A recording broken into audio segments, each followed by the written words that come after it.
My name is Lynn Voss with Golden Care. I'm the Senior Marketing Director.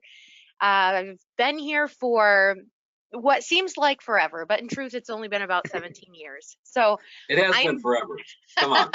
it does. It seems like it's been a long time. I'm actually joined today by Joe Dunford and Don Campbell, both of whom are joining us for a special Long-Term Care Awareness Month presentation on the Thrivent traditional long-term care insurance plan. All right, all. It is a pleasure to join you, even with this, for me, newfangled system here. And I just want to kind of lay out a couple things, please. I know Joe and Lynn will watch the chat, right? So if we have an if that's the best way, Linda, to chat, or if they have the ability, I'm cruel if anybody just yells at me. But do stop. Don't, if you're unsure about something as we're about to move on, let us know. But we'll really cover a couple different areas today. We'll begin by having a really foundational view at the long-term care conversation that we've recently really developed and fine-tuned with a lot of input, maybe from some of you, but a lot of input of our advisors and our best producers. So we're excited about it. It can be kind of, if you're routinely having long-term care conversations with your clients and you're happy with those conversations, great. But I hope you might get something out of this. It is a really kind of road-mapped discussion. And then for everyone, we'll share a couple of advanced planning long-term care concepts that we really, no surprise, are really well suited to the Thrivent long-term care, traditional long-term care products, and then kind of wrap it up, Joe, with some payment options and things like that. So a little of everything, and of course, as always, these are for educational purposes. But it is, foundational to the work that I do particularly with the Thrivent career advisors, where none of them are long-term care focused, right? So if that fits your profile of, hey, doing holistic planning, and then this is part of it, or if it's somebody that has more complete and regular extended care planning conversations. Our viewpoint is that no financial plan is complete without this, right? We're all in the same boat. If we live long enough, we're all going to need care. So neglecting that planning is normal for folks, and hopefully we can add value. So we always want to make sure that we're reconnecting with our folks to make sure that the client understands what we're talking about here, right? What is extended care planning? If you've been around as long as Joe and I, right, when we first started, when you said long-term care, one thought came into everyone's mind: nursing home, right? And over the last, for me, it's just over 30 years of working in this area, right? We've seen that evolve, but still we want to make sure we're all checking in, right? So it's foundational to a retirement plan to have these conversations. No surprise to anyone on this call, but if we think about it, I don't know if anybody wants to answer, or we can just do rhetorical. As you're talking to folks that look like Joe and I, or who are already in retirement, what are the concerns they express for you? If anybody wants to chat, let's see. Oh, I can see chat now. Cool. If anybody wants to put that in a chat, what do you hear? What are concerns of folks that are soon to be, or will be, or are retired? Anyone? I'll give you some hints. I don't know that we've invited many to do the chat before, but definitely, even if you're typing in for the questions, yeah, everyone feel free to type in, interact. And we know what they are, right? It could be, inflation, right? If costs go up and I'm on a fixed income, or my plan is, fixed, that's a problem. Market volatility, we help clients, with proper plan design there. Really, today's focus is tied together: cost of extended care / rising healthcare costs. But all of those are outliving my income, right? So If you were trying to type, I'm sure that's probably what you were typing, because everything Yeah, else comes down to we some did get some. somebody typing that and outlive my money. Yep. Okay, that's it, right? We can say it's all these different things, but that's a concern. I think the role that in the whole planning scene, we want to make sure that we're helping folks with the market volatility, the inflation. That's, might be guaranteed income or some balanced plan, and get to a properly funded long-term care strategy, which, we know none of the other matters. Doesn't matter if the market's up or down. If, early in our retirement, one of the couple needs significant extended care and we're, incurring $8,000 a month of unplanned for expenses. So the challenge with a lot of the LTC sales industry is it's often, except for folks who do this as a specialist, it's often reactive in a kind of financial advice situation. The people who are asking are highly motivated, which can create underwriting issues. And two, what we see too is less experienced advisors often try to solve for the entire need. And if we're waiting, clients are too old. Cost is always an issue. So anybody here that's gotten their CLTC will recognize this, right? It's always been, I think the CLTC training and designation does a great job talking about it's not the risk, right? It's not, oh, 1 out of 2 of us, if we live long, we'll need care. Or the line that I have used in hundreds, literally hundreds of client meetings, which is, we're all in the same boat. If we live long enough, we're all going to need care, right? And I think that gets everyone kind of agreeing. And it's not the fact that we may need it, it's the consequences on us financially and those around us, right? So because my compliance folks want to footnote everything on the slide, I gave them like 20 different things that are consequences, and they couldn't fit the footnote. So we're down to 70% of caregivers report missing work. So, right, when that initial reaction, either from the parents that, oh, my kids will take care of me, or from the kids, oh, mom, we don't need to have this conversation. I'll take care of you. That's a good child. It's helping the clients understand, and beyond just the ones that my compliance people can footnote. Right, we know that almost 2/3 of caregivers report depression. 80% report some sort of financial hurt to the care on the caregiver side, right? And we can quantify that. The average annual out-of-pocket caregiver expense is $7,200. So maybe it is a daughter who's missing work, or providing has to get childcare for some of the duties caring for a parent, or getting takeout dinner because she spent all afternoon taking mom to and from a doctor's appointment, or whatever, right? So not only is it an emotional burden on the caregiver, but even financial. And we're going to loop back to that, and particularly that number of 7,200. So given all that we know, we've developed this sales approach that's available for anyone to use as their approach or integrate a section or two. Again, this may be basic, but we'll get to some advanced strategies as well. But it's a 6-step foundational plan, right? Begin with an elevator pitch, review the kind of needs and background, be prepared to present, excuse me, what we call a foundational package, which is designed to allow someone to pivot in different directions, right? And we'll go through each of these briefly.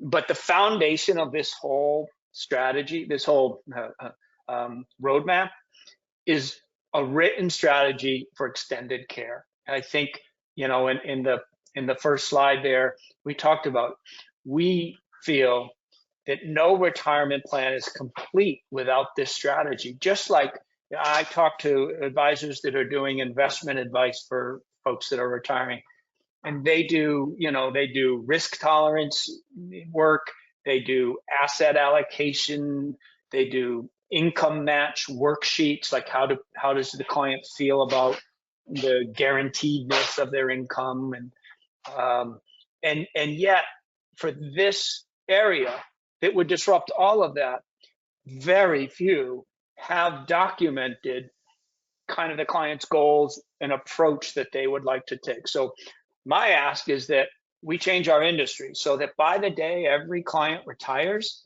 they have a written strategy for extended care in their plan, in their portfolio, right? That we can guide them towards and work towards, right? And then we can customize the answer, which may or may not be long-term care insurance, frankly.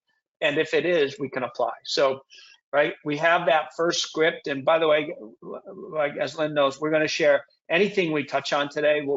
Lynn will follow up with a little post-meeting package, right? So there's the picture of the actual, script document. But, again, no retirement plan's complete.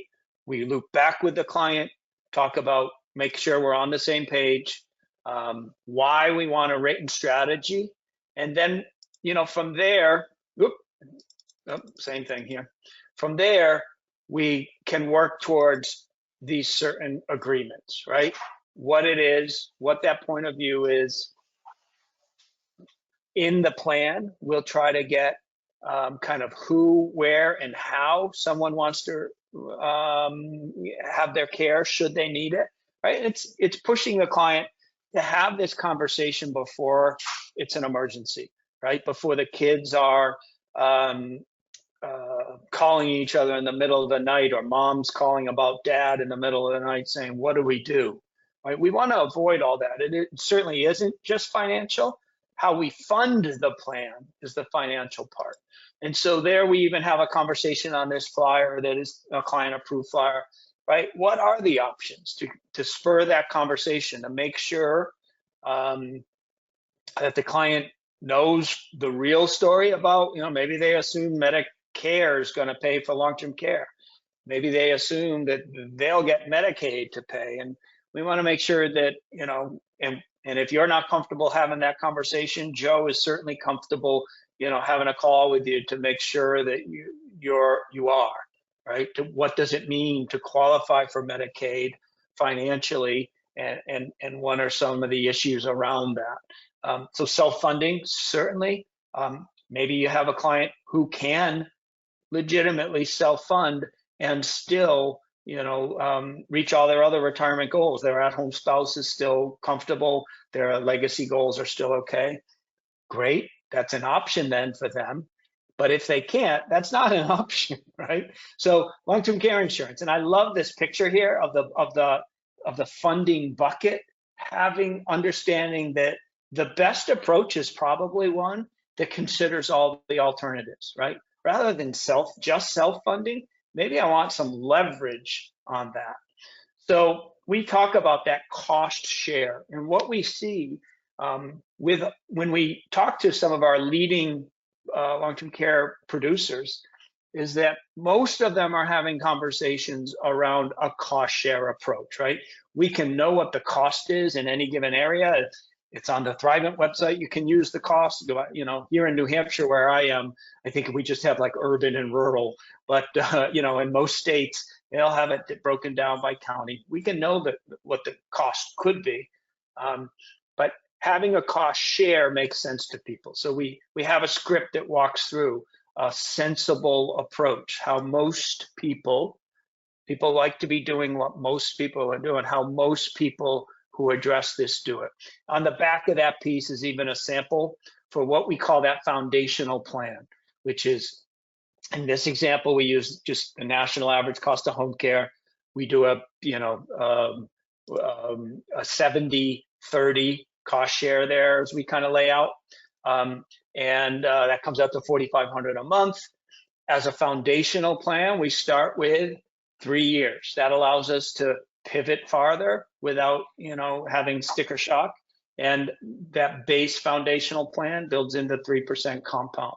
And in this case, for a 55-year-old couple, we see it would be that cost $140 a month for him, $230 for her, so $370 a month for the couple. is something that, less likely to give that sticker shock of going right in with, 8,000 a month or whatever, 5% compound.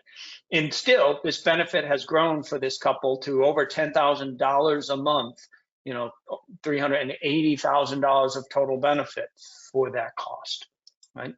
So that's a good place to get buy-in.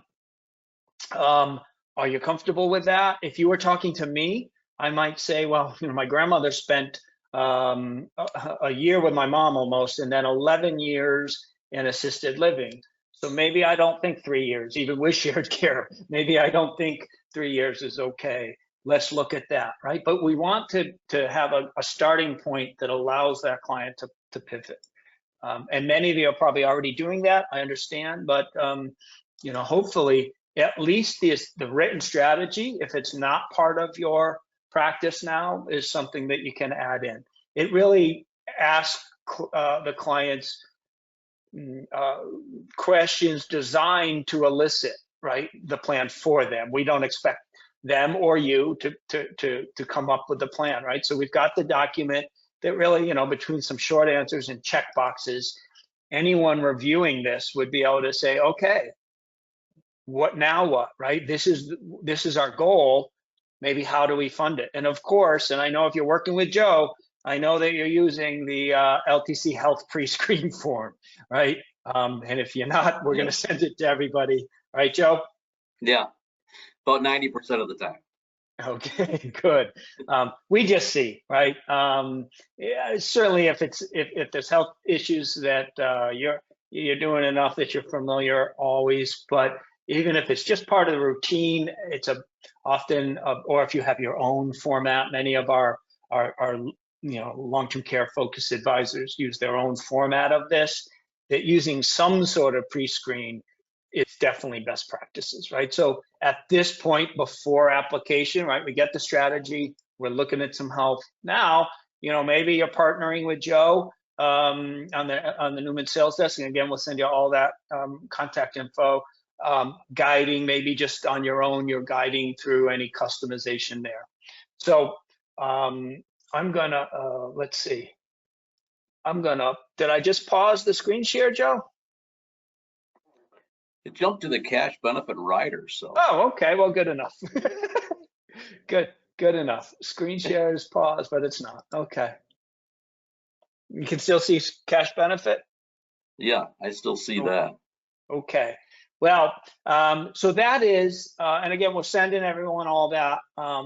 That is a sales track. We would love any feedback you have on it, either because you're doing something similar or great ideas that you have. In addition to that, we're trying to use this kind of foundational template really as a best practices. So appreciate any feedback on that. Yeah, I always encourage agents to even do that written plan for extended care on themselves, just so they can have an idea of, some things that come to their mind too when they're filling it out. That's what those questions are doing, is really pointing people in a different way of looking at things. They didn't look at it quite that way before. Now I'd never thought of that type of question. And now I think the agents, I always encourage agents to fill that out on themselves too. And a lot of agents don't have long-term care themselves yet either. And so that can help them to get that rolling. Yeah, no excuse there, guys. We get paid. All right. So, all right. So I don't know if you're familiar with Thrivent's cash benefit rider. I'm guessing, because I do look at all the sales data, that if you think you are, you may not be. I think this is one of the very clear competitive advantages in Thrivent's individual long-term care. I can tell you, as someone who's done this for 30 years, I can't imagine a scenario, I'm sure there would be, but I can't imagine a scenario in which I would not include this rider with any long-term care insurance that I was going to illustrate for Thrivent. So let's walk through and try to understand where the disconnect might be. If you're familiar, you've probably seen it. It's an additional benefit that provides cash on top of their monthly reimbursement benefit. So as outlined here, provides a separate benefit that's cash. So obviously for any purpose, and and that benefit is equal to 15% of whatever the monthly benefit is at that time, right? So if we go forward, someone has COLA and, you know, and their base benefit, in this example, we're using $4,000, right? So if they had 4 with COLA and went on claim at a time that 4 was 8, for example, it would be 15% of the 8 of the benefit at that time, and it continues to grow, right? So 15% of the monthly benefit in addition, or 10% if they're in a facility. And really, obviously, the most sizzle here is for folks for whom home care is of importance, right? So I guess if someone told me, hey, I know that there's a great assisted living in my town, and I may even end up, you know, or kind of an age in place, and I may end up even before I need care. So any care might be facility. Maybe this isn't an issue because we know the place where cash is king is on those home care situations. This allows clients to get the full value of that robust monthly reimbursement benefit, but also to supplement that where it makes sense, maybe for non-licensed care or other issues that come up, whether that's increased cost. You know, maybe a couple is living together, you know, married couple together, he needs care now. He used to mow the lawn every week. He loved taking care of their little lawn. Now he can't, so they got to pay somebody, you know, $150 a week to take care of the lawn. Or maybe, you know, mom's home and has her dog, and now she needs somebody to walk the dog. Or maybe it is, hey, really at this point, mom just needs some supervision, and not all of it needs to be at the level that the home care agency is providing at whatever, you know, $50 an hour.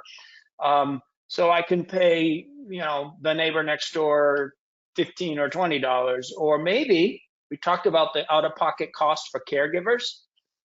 Maybe it's, hey, my son's really stepped up and he's, you know, coming over 3 times a week and doing this or that. Wouldn't it be nice to give my son that $600 in cash on top of all of this to pay for gas or whatever else, missed work or whatever it is? So we know that cash has a real outsized value in this.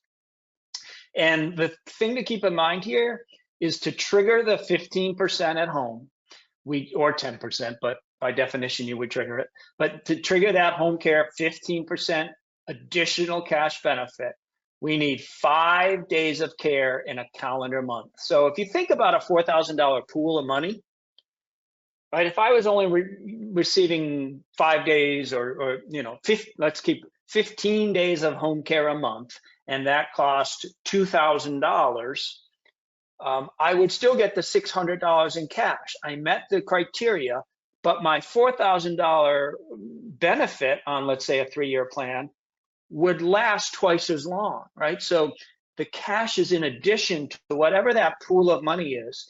And if I maximize, if I'm only getting 5 days of care so that my pool of money lasts very long, who knows how much cash I'll receive before the end of this plan. So if you look at the illustration, it's very confusing because it really isn't showing any value to the cash rider. It just shows the value of the reimbursement plan. So that's when we see the additional cost, which might be, you know, 20% or so additional premium for this. We understand that often people say, oh, well, no, I'm already at budget, so they don't include this. So here's an alternative way that we think adds maximum value for all clients. So in this example, the goal is, let's have a $4,500 a month benefit, right? So $4,500, 3-year plan, 3% compound. Oh, by the way, that's our foundational plan, right? So we've got a couple age 55, normal health. So instead of doing $4,500 of reimbursement, and then maybe you would like the cash, so you say, oh, let's add that on. Let's remember, it's in addition. So let's dial back the monthly benefit. So in this case, $4,000 reimbursement monthly benefit would give them $600 in cash, or $4,600. So they've got more, and because $600 of it is cash, it may provide much more flexibility in the type of care they receive. And if they went to a facility, we're just about at $4,500 because 4,000 plus 10% gives me $4,400. So if somebody went straight to a facility, they end up collecting a little less with this benefit. But we'll look at the premium comparison here. Here. So yeah, the traditional approach of just, oh yeah, $4,500 a month is what we think the right benefit is. So we can see this one is for both of them, the combined monthly premium is $371. Monthly benefit, 10,000. At age 85, they've got 11,000 in benefit and 393,000 total pool each. If I look at using this strategy of dialing back a little and adding the cash on, premium is $383. So 371, 383. I'm calling that the same premium. No one's making a buying decision based on that difference. And now at 85, they've got a pool of money, right? At 85, their monthly benefit's 10,000. Their cash benefit is 1,500, right, at home versus the 10,900 of reimbursement total at 85. And their pool of money is at a minimum 360,000 for reimbursement and 54,000 for cash, which is 414,000 versus 393. And remember, if I don't use all that benefit any given month, and I still get the entire cash. So it would create a cash benefit pool that's even larger than that if they exhausted their pool. So we just think that dialing back a little and getting to your goal and providing most people with cash is a really good way to go. I was at an industry kind of meeting a couple of weeks ago, and one of the top producers there was talking to my friends at Mutual of Omaha who have a cash type benefit alternative. And his issue, because he was a big Mutual of Omaha producer, was no one's giving up their entire, in this example on the slide here, he was using 10,000 and he's in New York. So maybe that's what he's illustrating. But nobody's giving up their entire $4,500 benefit for $1,125 in cash, because that's your choice with the tradition, with their cash benefit. It's just not happening. With Thrivent, it's the best of both worlds, right? So when we're at like to like, in this example, 55-year-olds, 3-year plan, with COLA, Mutual of Omaha, I can choose one or the other for $438 a month, or NGL, which is just reimbursement for $415, or I can go the traditional Thrivent, $4,500. That's our foundational plan that we just modeled for $371. So yeah, there's a cost advantage, but to me, having the best of both worlds, both a robust reimbursement, in this case $4,000, and 15% additional in cash gives you, because cash is probably not going to be providing all my care if I am benefit eligible, nor might I want it to, but I want a substantial enough benefit to make a difference. And remember, we saw the average caregiver has an out-of-pocket expense of $7,200 a year. 600 times 12 is 7,200. So if my son or daughter taking care of me is the one having that, maybe I'm slipping it over to them to reimburse them. So that to me is really the least used, most competitive feature of our individual LTC that we're just not seeing enough people take advantage. I often get questions when I'm having this conversation.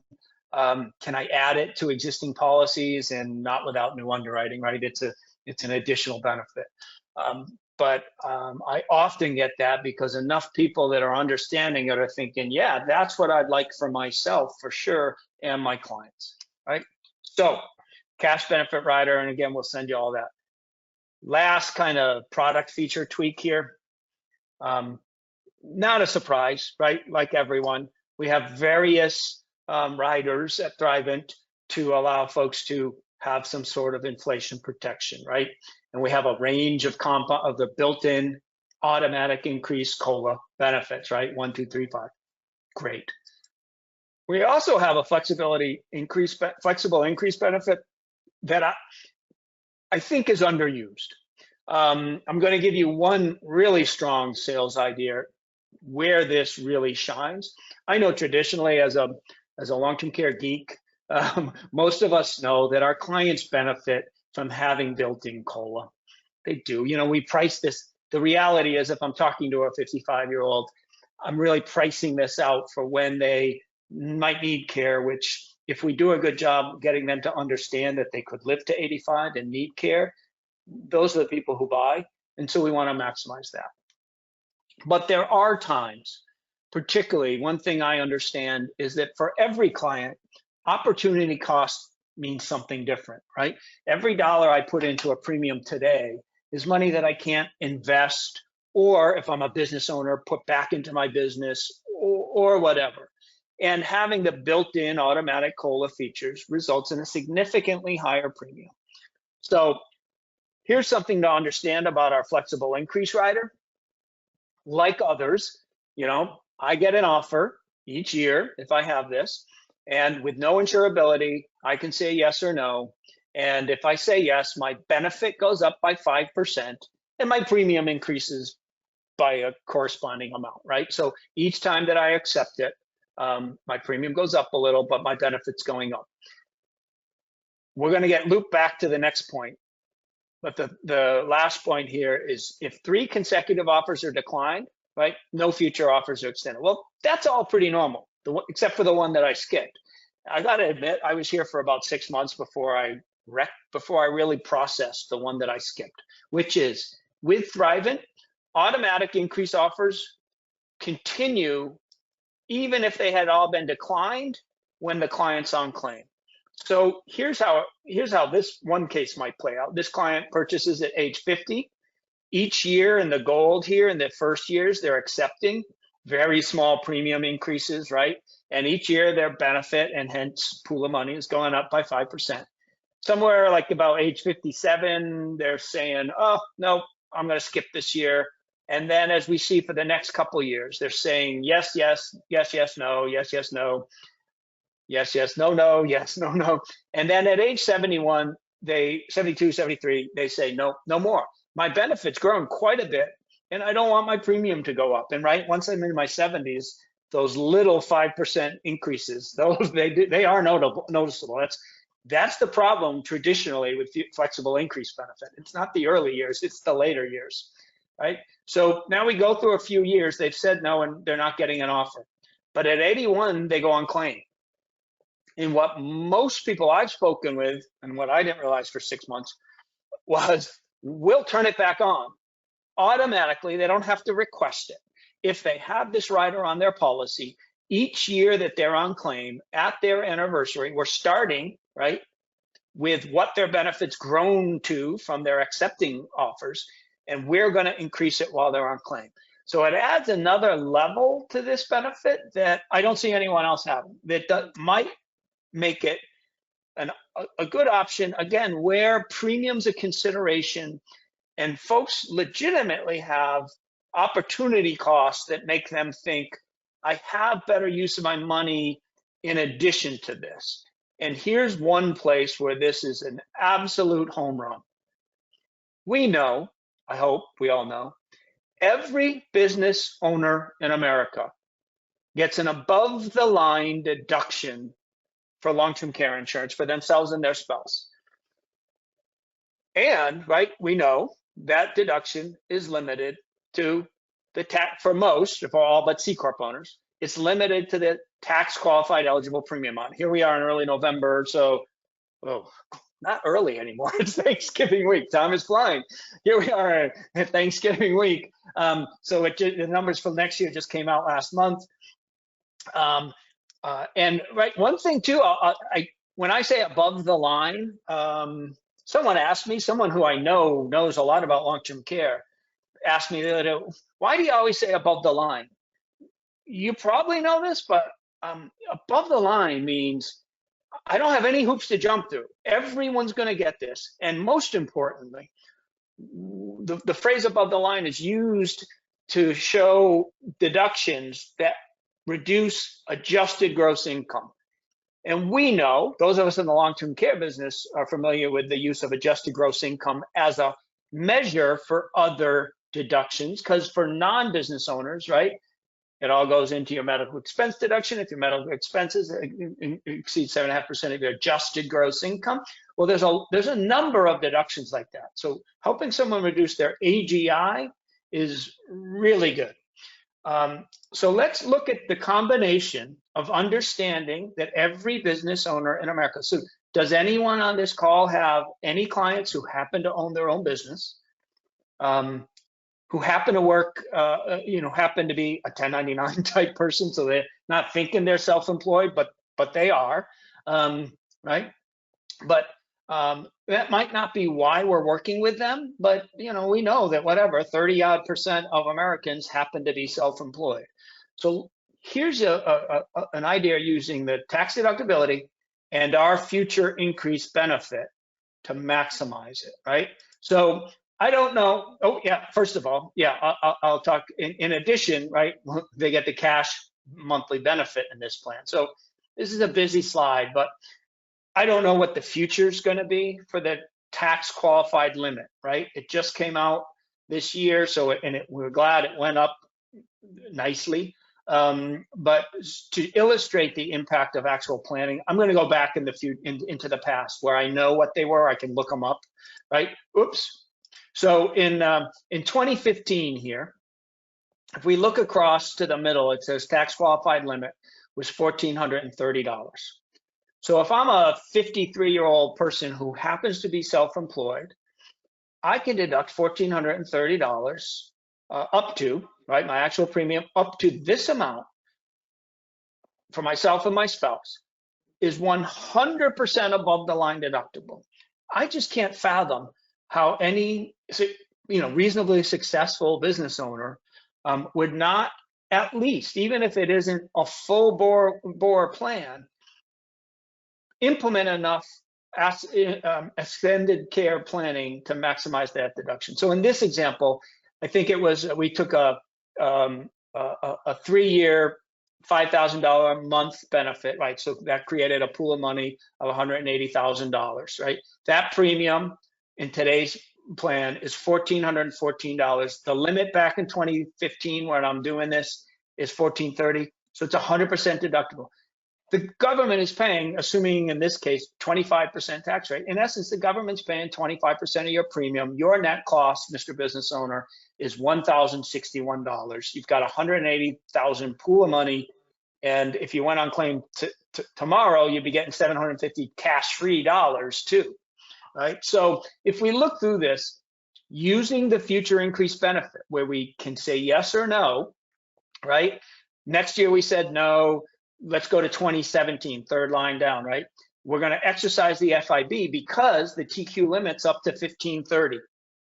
And if I exercise the FIB, my premium goes to $1,494, still 100% deductible. My net cost is $1,121. Government's paying 25% of it. My monthly benefit's gone up to $5,250. My pool of money to $189. My cash, if I needed it, was $788. Just jump ahead, let's say to 2021, we say yes and no. And the reason this is great is because every year we can meet back with the client and say, do we want to exercise or not? Right? Do we want to keep it 100% deductible? Maybe we don't mind going a little above. In 2019, we exercised, and look, we went $5 above the TQ limit. TQ limit in 2019 was $1,580. Our premium is $1,583. Oh well. So I add the taxes on that $5 back into the total cost, and it's $1,190. Right? By the time I'm 61, I've said yes, 60, before I get the age jump. In 2022, the TQ premium was $1,690. I went a little above this year because I know next year it's going to bump up to $4,770. So we're using the FIB to really ride the wave of the TQ limit and maximize the deductibility. And then, of course, once I hit 61 and it goes up to $4,770, I can keep increasing. But remember, maybe when I retire at 64, maybe I decide I'm not taking any more increases now that I'm paying out of my own pocket. Although, if I was smart, I would build it in that if I sold my business, I'd build it in that the new owners paid for my retirement benefit because it'd be 100% deductible to them, wouldn't count as income to me. But in absence of that, I'm retired, I'm on a fixed income, I'm not going to say yes anymore. Remember, if they go on claim, we're still going to give them the automatic increases on claim for their benefit, right? So really powerful stuff that maximizes the tax deductibility for business owners. And may not mean a lot if you're not a business owner, but I can tell you, you start talking about using 100% deductible dollars, not just for myself, but for my spouse, because there's not many things I can run through my business that benefit my spouse directly that are 100% deductible, but long-term care is, right? I can't contribute to a retirement plan on his or her behalf if they're not an employee, but I can do this, right? So just more planning. I'm going to turn it over. Joe, you want to talk about different payment options maybe? Yeah, for sure. It's kind of nice that we were talking about, some tax advantages for the business owners. And wouldn't it be great to have a business owner do a 10 pay and do it that way for them, right? I mean, that's a great thing to do a 10 pay that way and get the advantages of the above the line, write-offs and things like that. It's a great thing. So if you have, again, those business owners out there, 50 to 60, 65 years old, and they can do a 10 pay and get that kind of a deal. That's a great way to do it too. But yeah, Thrivent does have a 10 pay option for people. And, we always say, I always tell agents the sweet spot for long-term care today is about 45 to 65. And those people are the same people that you should at least bring up a 10 pay possibility for them. Now, some people aren't going to be able to maybe do it, but you'd be surprised how many people can work it out and do a payment over 10 years. And by doing so, you're going to have a paid up policy.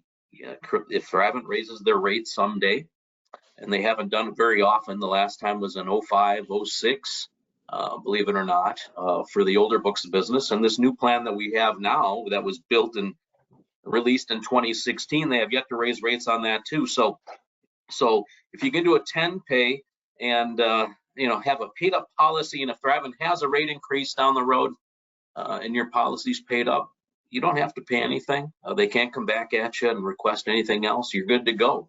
And so having a 10 pay is a great thing, and it saves you money in the long run. You can see the life pay option here.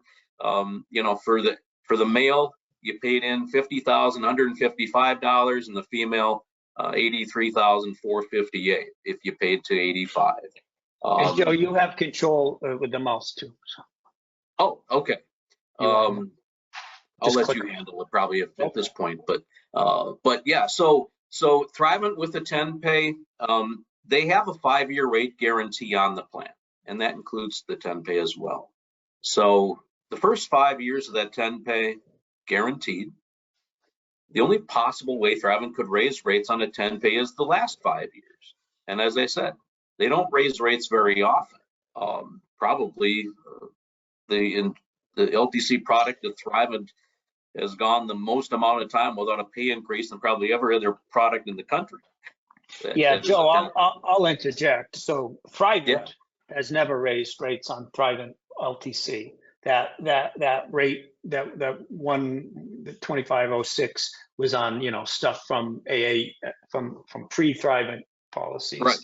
And we all know this isn't how actually, I just, I did a client webinar a few weeks ago, and we were talking about helping some of the clients on there with rate increases that their parents' LTC was having. Their parents had Genworth. And we could, what I've seen is, if it's been enforced for quite a while, the parent can do well if they get good advice on freezing the COLA or stop dialing back. So we're having that conversation, but it was really interesting how focused these folks were on, well, is Thrivent going to raise rates? And we all know I can't make any promises. These are guaranteed renewable. I can tell you this, because I'm in meetings, many meetings every week with actuaries and our underwriters and our actuaries and our product design people, that there is not a hint of that happening at any foreseeable future now. So for whatever that means, it's not the way I'm going to talk to clients. But sometimes in producer mind, we think, well, what does that really mean? You look at Thrivent's 100 Comdex and the way, the reserves and pricing of this product. And as we look to even developing our next generation product, there's no hint of it. So for what that's worth. No, that's great. And I know that there's been some discussion with like New York and Florida. Thrivent's kind of underpriced in those two states and a couple others as well. Florida California, especially yeah. becoming great. And so if they're going to raise rates anywhere, it might be for those couple select states, maybe sooner than the other ones. But anyway, if you do a 10 pay, very slight chance you're going to see a rate increase on that back 5 years. And you can see the premium for the 10 pay, the male, it's $45,975. And this is, of course, up to age 65 because these were 55-year-olds. And the female, you paid $76,503. So it's $11,185 less total premium by doing a 10 pay than paying every year until you're at this slide we had age 85. So you're going to save yourself some money in the long run, and you're going to almost, pretty much force Thrivent to raise rates on that back 5 years, that open window possible, but chances are slim of that. So it's a great thing if you can do a 10 pay. And like I said, everybody 45 to at least 60, even up to 65, make them aware that that's available. And you're going to save money, even though you're going to pay more upfront, that type of thing. You're going to save over the long haul. And I think that's a great thing. So, and I know the premium for the Thrivent 10 pay, NGL does a 10 pay also. And when I run the side by sides against NGL, the Thrivent plan usually is about 10, 12, 15% less expensive than NGL, depending upon the situation and ages sometimes, but it comes in very well. So definitely worth the discussion and a thought. Yeah, and Joe, we know with many clients too, it's just psychological. Like there is a psychological benefit to being done. So too, let the client make that decision. Just like many of my personal financial advice clients, right, have a goal to pay off their house early, even if it's not the smartest thing financially. It's not as bad now, but it's just there's a psychological thing of I'm done. I'm done. Right. If you're 55 years old and you're going to retire at 65, hey, guess what? Sure. You might have to worry about a premium for your long-term care anymore either. So it's kind of a cool mix. So just highlighting, right, Joe? I'll let you highlight what you can do with folks. For sure. Like we talked about earlier, a lot of pre-screens. If somebody just has like cholesterol meds, blood pressure meds, but they're stable, been on the same meds for a while, have been no issues. We probably don't need to do a lot of pre-screening with those folks. But if there's some history of some, cardiac or cancers or diabetes happening, or borderline diabetic, or their bills are a little bit higher, that pre-screen form we talked about earlier too. One of the reasons I like guys to fill it out for almost all the people is it kind of gets their height and weight, and that's going to have to come out eventually at some point during the application process. And some people, like Thrivent and Mutual and all those companies, they have a build chart that has a weight chart for the preferreds and a weight chart for the standards and class ones and things like that. And so at least we kind of know what we're looking at as far as their build goals. Now, whatever else is happening with the builds they have, that's another story. But so, yeah, we like to do pre-screens a lot. I send them on to the underwriters. They get back usually same day. And then we'll say, yeah, they can be considered or whatever, or maybe class one, or they just had a PT for a knee procedure just finished. So we might need another 2 or 3 months of stability period to wait for that. So that's a good reason to do that. We don't want to have people go through the process of the app and all of a sudden send it in and it's an automatic decline. So that hurts them and their chance to get long-term care elsewhere. It doesn't help anybody with their time. And we want people to know that there's at least a chance or a consideration for them based on what they have. Illustrations, I'm happy to run those and help you run those. And, I usually provide a side-by-side comparison with a couple things, or I just run the full Thrivent quote, which, the full Thrivent carrier quote does a fantastic job. Pages of great information in there, easy to read. I'll do product training with you. I'll go over those quotes fully whenever you're ready. Some people will be with their clients and they'll call me or they'll tell me ahead of time and I can put it down, and then I can be on the speaker phone and help answer some questions that maybe the agent doesn't know at that point. So happy to help there, and then provide a competitive analysis again with some other carriers that we work with. But you folks obviously work with the Thrivent product, and you know, there's some questions sometimes that come up about the Christianity issue or the part of Thrivent, and I have some great pieces that'll spell that out for you and give you some ideas of how to have that discussion. You know, out of a couple, one of the people out of two needs to be a person of Christian faith for them both to apply, or they're bringing up a child in the Christian faith. That's the other part of it. But yeah, it's a fraternal company for people of a common bond, and their common bond is Christianity. And so they have to, you know, one of them has to be say yes to that question on the application to then become a member and have a great policy. So happy to Yeah, help you. Joe, I know you have a little script there to help people to position that. Yeah. But one thing I have gotten a lot of feedback on is just to help the client understand. You know, it seems like, oh, how can they do that? I've heard that making the analogy to USAA is really, everybody sees, I'm in New England, so maybe we get we get the Rob Gronkowski USAA advertisements. Everybody kind of knows in order to be part of USAA, you have to be a service member or have a service member in your family. Yeah. It's the same as that, and people kind of go, oh, now I get it. It's just a different bond, ours being Christianity versus being a service member. But I've had a lot of our folks who aren't Thrivent advisors have said that analogy has worked well for them. Yeah, it is a good way to bring that up, you know, and that's a perfect example of how that can be a similar discussion, you know, so that does help. All right, thank you for covering that. Yeah, thank you for covering that, because I've had a lot of the same, that USAA analogy. I've heard from several agents that was really helpful. So yeah, good deal. It is. Now there was a comment about New York. So there are currently no options in New York available through Thrivent at this time, correct? That's correct. Yeah. Okay. Unfortunately, yeah, we don't have anything there. A lot of companies don't. Mutual of Omaha is the only one that, you know, that I've worked with in New York, the traditional side, and then I think Nationwide's there on the link benefit life LTC side, and that's about it. Yeah, I know New York is one of those with some pretty unique rules, so it poses some extra hurdles, and just in terms of working there, offering a product there. Yeah, okay. and Joe touched on, you know, in Florida. I think, Joe, you might have said New York and Florida, but it's California and Florida. Oh yeah, a real distinct pricing advantage. And I will tell you too, again, between us, we're not clients, we're all licensed here.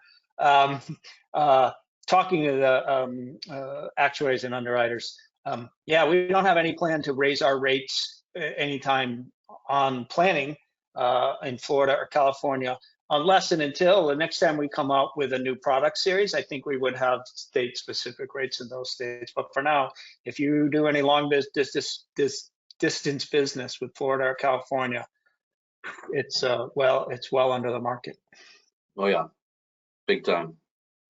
So yeah, I think that may have been where Joe, where you'd made that comment about those two states having special pricing. That may have been a slip of the tongue, but yeah, California, New York, and Florida. Yeah, I mean, that's the one state, it's available in all other 49 states. So, but easy enough to have that slip through. And now someone did have a question about the flexible increase, the FIB. Does the premium go up 5%? It's both premium and benefit when the election or when the offers are accepted. Right, and again, you know, the future increase benefit itself, that concept is not uncommon in the long-term care world. And yeah, right. So your benefit's going up by 5%. You're buying it at attained age. So in the early years, unless you really have a multi-digit calculator, it's going up 5%. But yeah, as you get older, right, there's a significant difference between, say, 70 and 71. So to buy 5% more benefit at age 71, your premium might go up 5.2% or something, right? Because that 5% you're buying at a more expensive. Of course, it's blended in with all 95% of your premium, but so yeah, it goes up 5%, but over time you'll see it's more than 5% because you're always buying at attained age. Okay, that makes sense. The related question was how much does the FIB cost? So, and that falls back on the quotes. We can certainly run quotes. We can certainly run a variety of different quotes if you wanted to see some plan designs with or without the FIB. Joey, you'd mentioned the extra Thanks for pages talking. of the full Thrivent illustration too, and I believe that information is included. So it might just be the most helpful for us to send you something for you to review. Yeah, for sure. I'd be happy to take a look at anything somebody's looking at, or there's a way you can run the FIB quotes and customize them, to accept the offers every other year or every third year for a period of time or something like that to certain ages. So a little bit more detailed as far as running FIB quotes, but typically the FIB, when you're in the younger 30, 40, 50-year ages, it's going to be about a 30% less premium than the 3% automatic increase benefit. So initially, and Don mentioned this earlier too, initially it's fantastic and the premium looks great. But once you get to about 55, 60, 65, 70, really 65 to 70, it starts to jump at a pretty good pace. And that's why in the slide we had, they stopped taking the offers in like 72 or 3 years old. So those are the times when you're like, wow, that really jumped. I think I might pass on that this time. So yeah, it's kind of funny how that looks. I mean, when I sometimes will show the FIB with the AIB quotes and things like that if their ages are where I want them to be, and it's like, wow, that FIB is really cheap. It's like, yeah, it is, isn't it? And then you kind of have some control, but you just have to understand they have to understand what they bought and how it works. And okay, we can take it or not each year, or skip 2 years, or need to take an offer every third year to keep the offers coming. That's the stuff that you have to try to keep track of, and it's a little more work for people maybe down the road, but as long as they understand it and every year they get their annual statement and ask them, they'll know what it's talking about. Yeah, and if I recall correctly, I believe we ran into some similar issues with, well, that being not issues, but that being a major concern is making sure that the consumer understands that those repeated offers and Yeah, what the rules are and when those offers will be discontinued and the expectation that premiums go up if they accept those offers. So, if I remember right, there were some other back in the days when there were more traditional long-term care insurance carriers offering coverage, yeah, those future purchase or they had a number of different names. I do right. recall those being made available. Yeah, It's not a unique or strange concept for LTC. yeah, and Lynn, that's why as an LTC, somebody who loves LTC, I like built-in inflation. But there are times, and business owners being one of them, it allows me to get the most benefit dollars and keep that premium 100% deductible so that, I can use that difference in premium to grow my business or in investing. And it makes sense there. To me, I'd rather see, a client who may not keep up with all that having it built in. Right. Right. So again, a lot of this presentation today was about strategies, and there were so many good things shared. Um, that cash benefit, looking at the value and the strategies that you presented at age 80 or 85, I believe a lot of our agents just haven't taken a close look at Thrivent's cash benefit. So, um, Don, like you mentioned, even people who have seen it and are aware that it's available, they maybe haven't taken a real look, especially the future values, seeing what the benefits look like, 10, Yeah. 20 years down the road. So And I in think that comparisons, the key is dial the regular benefit down to make up for the 15%, right?